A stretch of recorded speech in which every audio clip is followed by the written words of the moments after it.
हालांकि 4 सीटों पर जो एनडीए की जीत हुई है, हाँ ये किसी एक विशेष नेता का मामला नहीं है। जी। एनडीए के सभी साथी लोगों ने मिल करके माननीय मुख्यमंत्री जी के नेतृत्व में लड़ा है। अब इस राज्य में कोई जिंदा जाति नहीं है, न कोई मुर्दा जाति है। सब अपने लोग अपने अधिकार के प्रति सचेत है। विरोधी दल है, तेजस्वी यादव की जो पार्टी है, सब मिल करके हम लोग को खतरेंगे और 2025 में नीतीश कुमार के नेतृत्व में सरकार बनेगी। और चेतन आनंद मोहन जी के बेटा है। आनंद मोहन जी हमारे साथ एमएलए रहे हैं।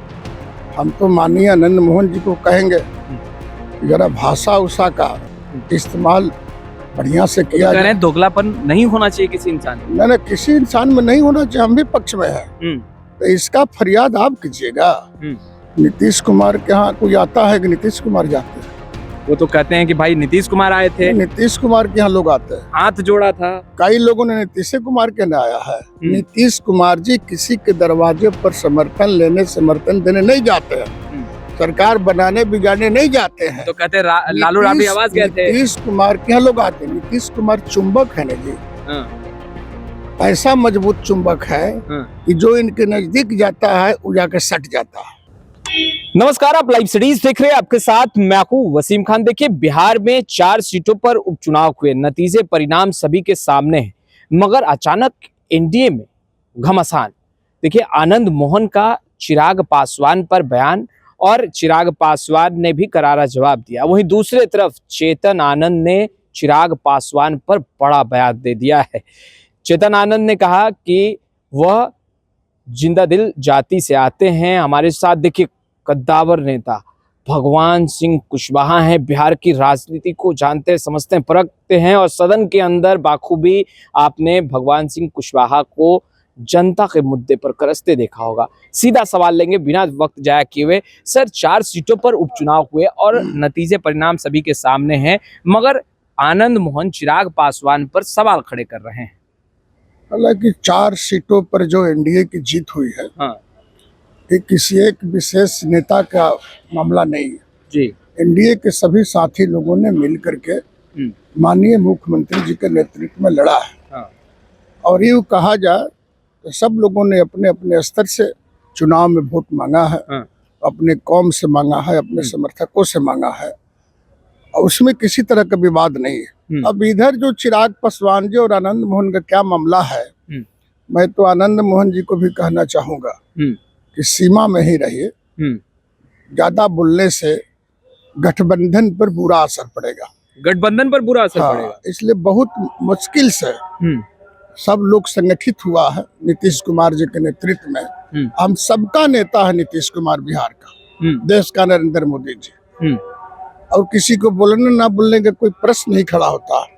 चेतन आनंद ने भी जो बात बोले है कि एक विशेष जाति के बारे में बोला है कि ये मजबूत जातियां है, जिंदा जाति है। अब इस राज्य में कोई जिंदा जाति नहीं है, न कोई मुर्दा जाति है। सब अपने लोग अपने अधिकार के प्रति सचेत है। नीतीश कुमार जी की जो सरकार है, उस सरकार में सबका शेयर है, सबके हिसाब से आरक्षण निर्धारित है, सबके समय निर्धारित है। तो इसलिए कौन मजबूत है और कौन कमजोर है, इसकी चर्चा किसी नेता को करने की जरूरत नहीं है। हम सब मिल करके एनडीए को मजबूत किए हैं।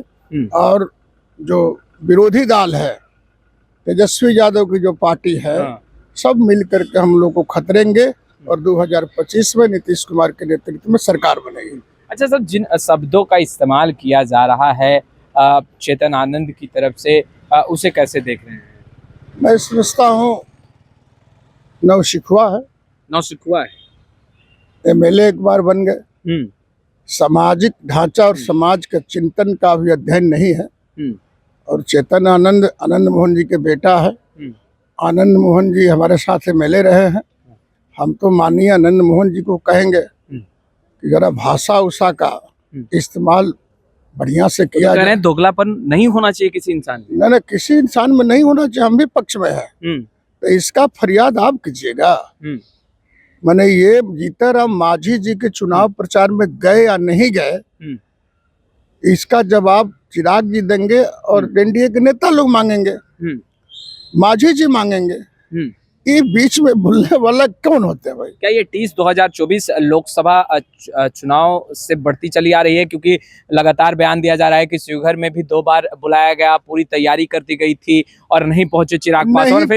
नहीं पहुंचे तो बात बोलेगा। मान ली कि हमारे यहाँ भी नहीं पहुंचे तो क्या कहेगा? गाली दीजिएगा? ये सब बात बोलना नहीं चाहिए। मैं तो आनंद मोहन जी को भी कहेंगे और चिराग पासवान जो को भी मैं सलाह दूंगा एक बड़े भाई होने के नाते कि आप भी थोड़ा संयम बरतिए। गठबंधन पर कितना असर पड़ेगा जिस तरीके से बयान? असर तो इन लोग को ना पड़ेगा, नहीं पड़ेगा, कोई असर नहीं है। ये लोग अपने लोग में बोल रहे हैं, इस भाषा का इन्हीं लोग पर असर पड़ेगा। अच्छा, उनके समर्थक का इन पर असर पड़ेगा, इनके समर्थक का उन पर असर पड़ेगा। और नीतीश कुमार जी का और एनडीए के वोट पर कोई असर उसर नहीं पड़ने जा रहा है। कोई असर नहीं पड़ेगा और मामला बढ़ता जा रहा है। नहीं बढ़ेगा। ये अखबारे में है, चैनले में है, एकरा बाहर नहीं है, इसके बाहर नहीं है। क्या मुख्यमंत्री नीतीश कुमार भी हस्तक्षेप करेंगे जिस तरीके से? हस्तक्षेप करने का कोई सवाल ही नहीं है। ये आपका चैनल में कैद है, अखबार में कैद है और दोनों नेताओं के दिमाग में कैद है, आम जनता में नहीं। अब तो खुलकर बयान दे रहे हैं, चेतन आनंद हो या चिराग। ना चेतन आनंद भी बंद हो गए, चिराग भी बंद हो गए, चिराग भी बंद हो गए, सब बंद। अच्छा सर, 25 का चुनाव जो है बेहद ही नजदीक है और आज जो सदन के अंदर घटित हुआ है, जिस तरीके से राजद के विधायक मुख्यमंत्री नीतीश कुमार की कुर्सी की ओर आगे बढ़े, हालांकि सभापति ने जो है वो कहा कि इस तरह का जो एक्टिविटी है वो ना किया जाए, कैसे देख रहे हैं? बैठने के लिए चले गए थे सदन में, माननीय विधायक जी बैठने के चले गए थे। वो चिंतन है, सोच है, क्योंकि इन लोगों ने वही संस्कृति में पला है। ये किसके कुर्सी पर कब लोग बैठ जाएगा और किसको लोग हटा देगा, किसको लोग गाली दे देगा, आरजेडी के संस्कृति का देन है। अच्छा, कि मुख्यमंत्री के कुर्सी तक लोग पहुंच गए बैठने के लिए। ये बिल्कुल गैर संवैधानिक, गैर संसदीय और दुर्भाग्यपूर्ण है। पर राबड़ी देवी कह रही हैं कि मुख्यमंत्री नीतीश कुमार नहू के माई बनते हैं और नहू के माई बनते हैं। राबड़ी देवी जी का सब बात का जवाब नहीं दिया जा सकता है। अच्छा, इसलिए जवाब नहीं दिया जा सकता है कि आप जानते ही हैं उनका सोच, चिंतन, संसदीय प्रणाली के कितना हद तक अध्ययन मुख्यमंत्री रही है। हम लोग उसको कदर करते हैं। एक पिछड़ा जाति की महिला है, अध्ययन नहीं करते से कदर करते हैं, अध्ययन नहीं करते। कितना करेंगे भैया, कौन कितना पढ़ता है सब हम लोग जानते हैं। सब मिला जुला करके 2025 है फिर से नीतीश। 2025 फिर से नीतीश। पर तेजस्वी कह रहे हैं कि इस बार सुप्रा साहब आखिरी जीत हुई है उपचुनाव में। अरे भाई, अब तो यहाँ भी जीतने के लिए बोल रहे थे कि 50% शेयर है। लोकसभा में बोले कि हम 50 जीतेंगे, अब की बार बोले कि सब हमको जीतेंगे, अब की बार 25 में सब हारेंगे। कह रहे हैं वोट प्रतिशत बढ़ गया, सब हारेंगे, सब हारेंगे, कहीं कोई गुंजाइश नहीं है। अच्छा, हम गुलबंद हैं। नीतीश कुमार के पूरे बिहार की 14 करोड़ जनता ने एक्सेप्ट किया है। सभी जाति, सभी वर्ग, सभी लोगों ने कहा कि बगैर नीतीश कुमार का बिहार की तरक्की और नहीं हो सकती। एक आखिरी सवाल लेंगे क्योंकि सदन भी चल रहा है। तेजस्वी यादव ने कहा कि मुख्यमंत्री नीतीश कुमार हम लोग की तरफ आते हैं तो उन्हें ठीक कर देते हैं और उधर जाते हैं तो फिर गड़बड़ा जाते हैं। तो कहाँ जाने आने का सवाल है? नीतीश कुमार के यहाँ कोई आता है कि नीतीश कुमार जाते हैं?